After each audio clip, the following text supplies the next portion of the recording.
Gas সিলিন্ডারের ওপরেই হয়তো আপনারা একটি কোড দেখেছেন, আর যদি দেখে থাকেন তাহলে কখনো কি ভেবে দেখেছেন যে এই কোডটির মানে কি?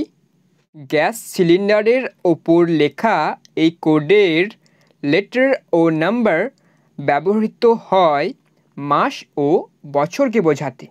কোডে ব্যবহৃত লেটার এ এর মানে জানুয়ারি, ফেব্রুয়ারি, মার্চ।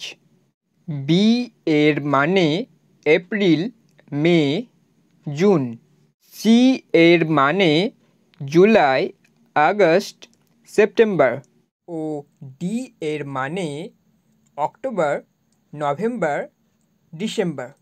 সুতরাং স্ক্রিন এ দেখানো এই গ্যাস সিলিন্ডার এ ব্যবহৃত কোড C25 এ সি এর মানে হলো জুলাই, আগস্ট, সেপ্টেম্বর মাস ও 25 এর মানে হলো 2025, অর্থাৎ 2025 সালের জুলাই থেকে সেপ্টেম্বর মাস।